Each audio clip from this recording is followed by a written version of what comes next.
अला रसूलिहिल करीम अम्मा बाद फ़अऊज़ु बिल्लाहि मिनश्शैतानिर्रजीम बिस्मिल्लाहिर्रहमानिर्रहीम कुल इन्ना सलाती व नुसुकी व महयाया व ममाती लिल्लाहि रब्बिल आलमीन सदक़ल्लाहुल अज़ीम। मेरे इंतहाई काबिल क़दर मुअज़्ज़ज़ दोस्तों, बुज़ुर्गों और नौजवान साथियों, मैंने आपके सामने कुरान पाक की जो आयत तिलावत की है, इसमें अल्लाह रब्बुल इज़्ज़त अपने नबी सल्लल्लाहु अलैहि वसल्लम को इरशाद फरमा रहे हैं कि ऐ मेरे पैगम्बर, आप फरमा दीजिए कि बेशक मेरी नमाज, मेरी क़ुरबानी, मेरा जीना और मेरा मरना ये अल्लाह ही के लिए है जो तमाम जहानों का परवरदिगार है।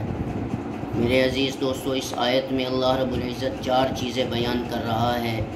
पहली चीज़ नमाज है, फिर क़ुरबानी है, फिर ज़िंदगी है, फिर मौत है। इन चारों चीज़ों का ताल्लुक़ अल्लाह के साथ ख़ास है। इनमें से एक चीज़ को हमने छोड़ दिया तो ना अल्लाह की मोहब्बत नसीब होगी, ना अल्लाह के रसूल सल्लल्लाहु अलैहि वसल्लम की मोहब्बत नसीब होगी। क्योंकि इस्लाम की बुनियाद, चाहे दीन की बुनियाद, चाहे ईमान की बुनियाद है, वो ईसार और क़ुरबानी पर मुनहसर है। जब तक इस्लाम के लिए, ईमान के लिए, दीन की इशाअत के लिए हम क़ुरबानी नहीं देंगे, उसे ईसार और क़ुरबानी नहीं कहा जा सकता। तो मेरे भाइयों, इन 4 चीज़ों में अल्लाह रब्बुल इज़्ज़त ने ख़ास तौर पर हमें मुखातब करके फ़रमाया कि नमाज पहले है, फिर क़ुरबानी मुअख्खर है।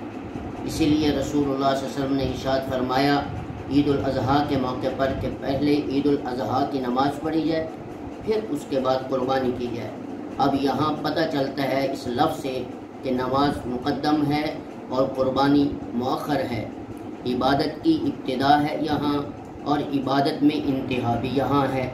लिहाजा हमें इबादत जो है वो अल्लाह की करनी चाहिए और साथ क़ुरबानी भी करनी चाहिए। और क़ुरबानी ये किसकी सुन्नत है? ये इब्राहीम अलैहिस्सलाम की सुन्नत है। और इब्राहीम अलैहिस्सलाम अल्लाह के बड़े लाडले और बेहतरीन पैगम्बर गुज़रे हैं इस दुनिया में।